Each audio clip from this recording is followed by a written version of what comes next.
I've always been fascinated with the idea of brain training, of training your brain the same way you train your body in order to become smarter, more creative, to improve your reflexes, quick thinking, etc. This, of course, though, is a very complex topic and more so than a lot of people make it out to be. And a lot of brain training content doesn't really hit the mark for me. And a big part of that is that it's not all that applicable to everyday life. It's not that useful for me to be able to memorize a pack of cards. So I'm more interested in examples of specific things we can do to improve specific aspects of our cognitive performance.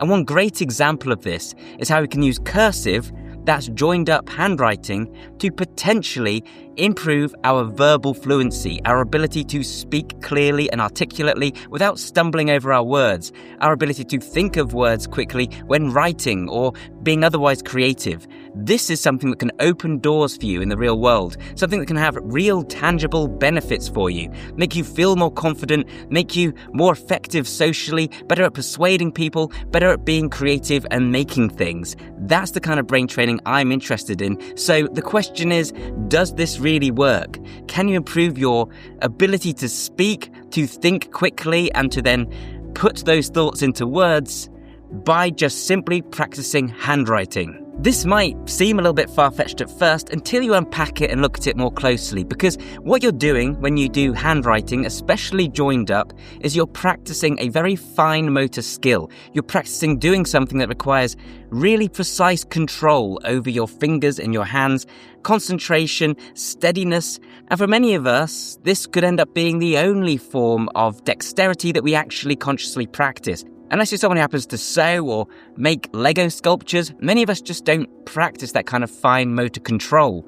We've seen a lot of studies linking our ability to control our body, our proprioception, our body awareness to things like working memory and other aspects of cognitive performance. So simply for that reason alone, practicing handwriting, cursive, can be like catnip for the brain, just because it involves so much attention and focus and so much fine motor control. People like Daniel Walpert talk about the way that the brain potentially is evolved to control our movement, and that all our other cognitive abilities kind of stem from that. He talks about how the most advanced robotics and AI might be able to beat us at chess, but they pale in comparison to even a toddler when it comes to that kind of manual dexterity. Show me a robot that can peel an orange the same way that even a child can.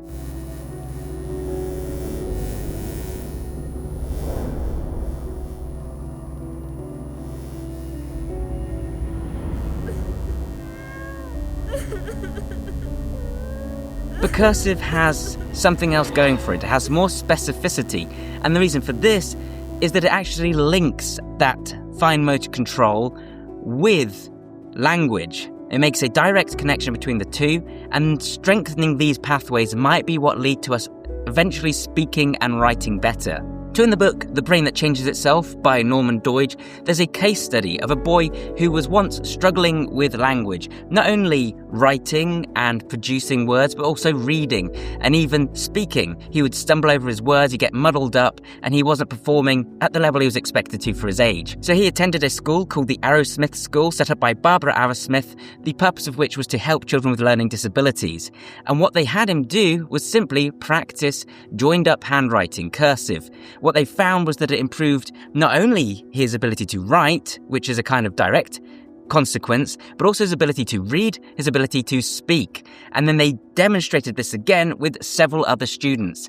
Now, of course, this is a case study, several case studies. It's fairly anecdotal, but when we look at the research and the potential mechanisms behind it, it makes an awful lot of sense. And the reason that this is the case is that speech is also a activity that requires a lot of fine motor control. We don't think about it, it comes naturally, but you actually have a lot of pre-planning and organization to move your mouth and your tongue in the correct way and to prepare for the next word in the sentence. This is handled by the premotor and motor cortices, like other movements, but also Broca's area.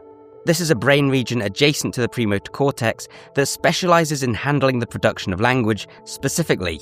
Crucially, this region is used both in speech and in writing. And of course, with both speech and written language, you're also going to engage other brain areas for choosing what you're going to say. This word generation occurs within Wernicke's area, the brain region responsible for comprehension and more often associated with reading or understanding language.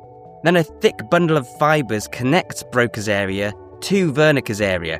This bundle of fibres is called the arcuate fasciculus, we're going to call it AF, along with other areas of the brain that also get involved.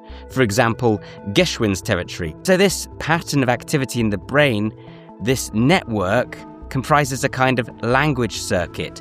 Handwriting then provides us with a way to rehearse these specific pathways, this specific pattern of activation, and to strengthen that. And brain imaging studies back this up. They show a far greater pattern of activity across the brain when writing by hand versus when typing.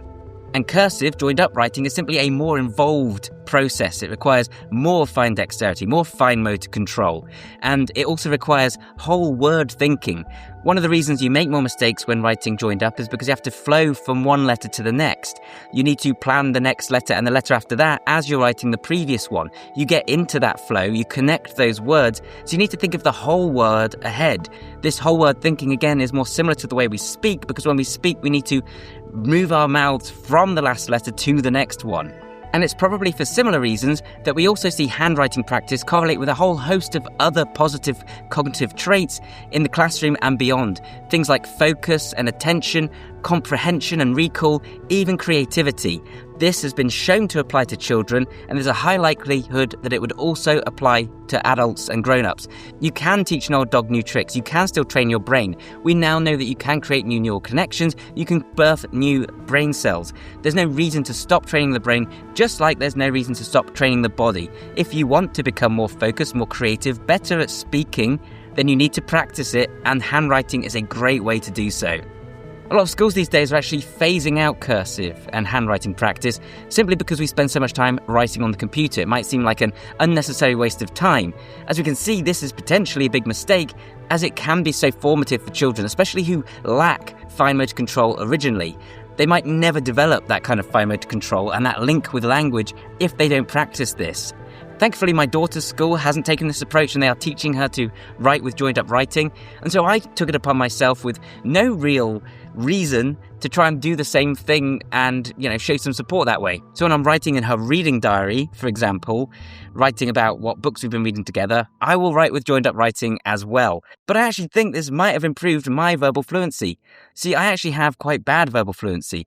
I am someone who struggles a little bit when it comes to speaking to people, speaking in public. I stumble over my words. My brain moves faster than my mouth can, and I also get het up in social situations and kind of freeze. I often end up starting a sentence, being unable to finish it, and then just feeling like an idiot.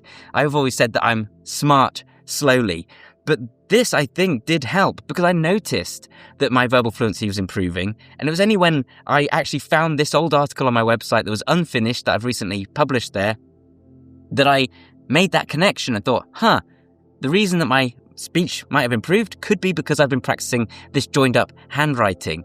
And you actually notice it when you start, because when you start practicing handwriting, when you start practicing cursive again, you'll find you make many more mistakes than you do when you write with print. And you almost feel kind of muddled up as you're doing it. It is a form of training. I have a similar thing when I practice writing with my left hand, which also has a lot of benefits. I've made content on that in the past. When I practice writing with my left hand, I likewise make spelling mistakes I otherwise wouldn't make. So it's training the brain, and you can actually feel it training the brain. And I say, I'm pretty sure even just this little bit of handwriting practice might have improved my verbal fluency. Again, this is a case study. I'm a sample of one. It might be a placebo effect. However, to me, it feels like it's actually made a difference, and so I'm hardly going to change that now, am I? And you can tie this in with a whole host of other positive practices, whether it's journaling, whether it's writing down your ideas, whether it's just keeping a notepad on you. This is something you can easily fit into your everyday life. And one last tip is that when you're practicing this, try and write as neatly and as quickly and as smoothly as you can. This is one of my ultimate brain training tips, and that is to apply your best effort to everything, because then everything becomes brain training. If you try and write as neatly and as quickly as you can simultaneously, then you're pushing yourself to do better, which is going to create more of a response in the brain. You could apply this same logic to literally everything, and I've also done it when reading to my daughter, which actually improved my ability to speak to you guys when I first started doing it.